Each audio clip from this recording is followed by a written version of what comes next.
Belgique. C'est très important. C'est pour avoir violé le traité de 1830 en envahissant la Belgique que l'Allemagne verra contre elle, lors de la Première Guerre mondiale, se dresser la Grande-Bretagne.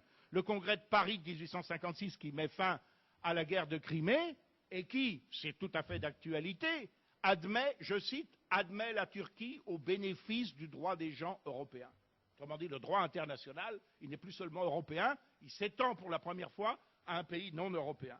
Le congrès de Berlin en 1878, et puis celui de 1885 qui règle la question du partage de l'Afrique, le congrès d'Algésiras qui règle la question marocaine, les deux congrès de La Haye de 1899 et de 1907, 10 conférences de la paix, conviées à l'instigation du tsar de Russie et qui vont créer la Cour permanente d'arbitrage de La Haye, dont l'actuelle Cour internationale de justice est la lointaine héritière. Voilà un peu pour les étapes juridiques. Et comme j'ai déjà pris beaucoup de temps, je vais vous donner maintenant quelques conséquences, illustrer ce principe de la souveraineté par quelques-unes de ses conséquences juridiques. Ça veut dire quoi concrètement la souveraineté? Eh bien, la souveraineté, ça veut dire que je suis maître, que Charbonnier est maître chez soi, et que les autres n'ont pas à regarder, à venir y mettre leur nez. Bon, c'est le fameux principe de non-ingérence qui, sous des prétextes humanitaires justifiant le mot de Chesterton, qui a été cité avant mon exposé, est devenu, idée chrétienne devenue folle, et est aujourd'hui ce principe de non-ingérence tellement battu en brèche au profit des interventions prétendues humanitaires. Mais les conséquences juridiques du principe de la souveraineté, elles sont très grandes. Par exemple, d'abord, premièrement, l'égalité des titres protocolaires. L'égalité des titres protocolaires. Tous les États sont égaux. Ça veut dire que tous les souverains sont égaux. Quand le souverain russe fait savoir qu'il va prendre le titre d'empereur, Pierre le Grand, Louis XIV, on lui fait répondre, vous prenez le titre d'empereur, soit, mais ça n'impliquera aucune préséance de votre part ou de vos ambassadeurs par rapport à moi qui suis roi de France. Bon. Querelles de préséance qui ont parfois donné lieu à des conflits. Si vous lisez les mémoires du dauphin écrites par Louis XIV, vous vous apercevez de cet incident qui a eu pour lui une importance considérable. Une importance considérable. Arrive à la cour de Londres, à la cour de Saint-James, en même temps le carrosse de l'ambassadeur du roi d'Espagne et de l'ambassadeur du roi de France. Et il y a déjà un embouteillage. Il y a déjà un embouteillage. Ils arrivent tous les deux au moment de prendre la ligne droite finale. Ils se trouvent dans le virage. Ce sont des gens polis. Ce sont des gens parfaitement bien éduqués. Si ce n'était que d'eux-mêmes, ils céderaient la place, évidemment, à l'autre, courtoisement. Mais aucun ne veut parce qu'il représente son souverain. Alors, l'ambassadeur du roi d'Espagne, qui est le plus malin, prend sa bourse pleine de ducats d'or et jette les ducats d'or sous les pieds des chevaux du carrosse de l'ambassadeur de France. Et paf, une échappée, il arrive le premier à la cour de Saint-James. Voilà. Lisez les mémoires du dauphin Louis XIV, il y a de très belles choses, notamment sur les femmes en politique d'ailleurs. Bon. Il était assez misogyne, je m'empresse de le dire, excusez-moi mesdames.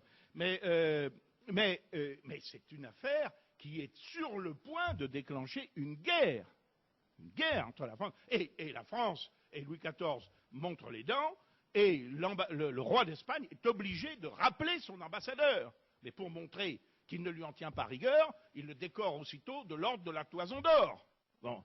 Et Louis XIV est content d'avoir abaissé la maison d'Espagne, etc. Bon, c'est une affaire capitale pour eux. Alors on a réglé ça maintenant. On a réglé ça, par exemple, l'ordre des États. Vous regardez, à la fin d'un traité multilatéral, comme on dit, où il y a plusieurs États, dans quel ordre? C'est pas parce que la reine d'Angleterre est reine qu'elle vient avant le grand-duc de Luxembourg. Non, qui n'est que grand-duc, ou le prince de Monaco. Non, il y a un ordre qui est l'ordre alphabétique du français. D'ailleurs, quand j'ai eu le bonheur d'être désigné par, j'étais jeune député, à l'Assemblée nationale pour siéger, parce qu'il y a un parlementaire sur les 4 membres qui représentent la France à l'ONU, à l'Assemblée générale. Inutile de vous dire que j'ai pas fait grand-chose. J'ai posé mon séant sur le fauteuil et j'ai écouté. À l'Assemblée générale de l'Organisation des Nations Unies à New York, eh bien, vous vous apercevez, par exemple, il y avait un rapprochement assez curieux. Il y avait Irak, Iran, Israël. L'Irak et l'Iran étaient en guerre féroce depuis 6 ou 7 ans. Les types ne se parlaient pas. Et puis, l'un comme l'autre ne reconnaissaient pas l'existence d'Israël. Bon. C'était une cohabitation qui était assez sportive, mais c'est l'ordre alphabétique du français. Bon, et puis on est d'accord aujourd'hui pour dire que la préséance des ambassadeurs, mesdames les maîtresses de maison, si vous recevez 2 ambassadeurs, lequel mettez-vous à votre droite? Est-ce que vous mettez l'ambassadeur des États-Unis à votre droite en vous disant c'est quand même plus important que l'ambassadeur guatémaltèque? Pas du tout. C'est l'ordre d'ancienneté, sauf pour certains anciennetés de nomination qui s'apprécient par rapport à la présentation des lettres de créance. Je parle sous le contrôle de notre ami Goubaud de Brugière, qui fut un des fleurons du ministère des Affaires étrangères français, on peut dire ça comme ça. Et s'il ne l'a pas été, il aurait mérité de l'être, en tout cas, ou il le sera prochainement. Bon. Eh bien, il y a une exception, c'est certains États catholiques qui reconnaissent d'office la préséance honorifique du représentant du Saint-Siège. C'est pour ça qu'on dit que le nonce apostolique est le doyen du corps diplomatique. Ça ne veut pas dire qu'il est le plus vieux, ça ne veut même pas dire qu'il est le plus anciennement nommé, ça veut dire qu'on le considère d'office comme le doyen du corps diplomatique. Deuxième conséquence de la souveraineté, c'est le règne du droit. À partir du moment où vous avez des entités qui sont parfaitement égales, eh bien, il faut naturellement que leurs relations soient régies par quelque chose. Sinon, c'est l'anarchie totale. Et c'est là que vous voyez émerger en Europe ce qu'on en appellera d'abord, comme je l'ai dit tout à l'heure, le droit des gens européens, et ensuite, plus tard, que l'on appellera le droit international. Je vous passe les différentes étapes, les grands philosophes qui soumettaient malgré tout ce droit international tout en le faisant remonter quand même, en considérant que la source formelle en était le consentement des États tel qu'il s'exprimait généralement, d'ailleurs dans la coutume, qui est une pratique acceptée, reconnue comme étant le droit, mais qui considérait malgré tout qu'il devait être soumis au droit naturel. Je pense au Hollandais Grotius, au Danois Pufendorf, non, il était allemand Pufendorf, il était l'otage des Danois, c'est pas pareil, au Suisse Vattel, etc.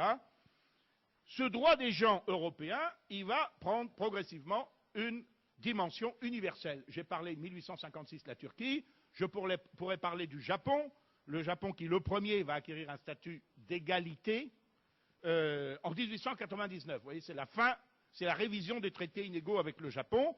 Les premiers samouraïs japonais qui, dans les années 1860, débarquent en Europe, ils vont être un peu émerveillés. Ils vont dire, mais c'est extraordinaire, ces nations européennes, elles sont régies par un droit qu'ils appellent le droit universel des nations, une loi universelle qui permet au petit Portugal de cohabiter en paix à côté de l'Espagne, qui est beaucoup plus grosse, beaucoup plus puissante, qui pourrait le manger, et qui ne le fait pas parce que ces gens-là sont soumis au droit international. Alors que chez nous, si un grand seigneur était beaucoup plus puissant que le fief d'à côté, il s'empresserait évidemment de mettre la main dessus. Voilà.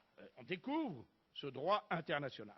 Troisièmement, c'est l'existence de relations diplomatiques et consulaires. À partir du moment où vous avez des entités qui sont égales, il faut qu'elles nouent des relations, et ces relations, elles les nouent par les diplomates. C'est d'ailleurs tout le problème qu'il va y avoir avec la Chine, parce que la Chine, elle connaît les ambassadeurs, mais les ambassadeurs, ce sont des envoyés des rois ou des chefs barbares qui viennent faire allégeance à l'empereur de Chine, en reconnaissant sa suzeraineté.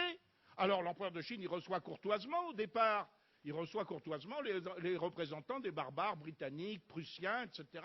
Et puis ces gens-là sont absolument abominables, ils refusent de se prosterner. Alors évidemment, pour leur apprendre à vivre, on les coupe en morceaux.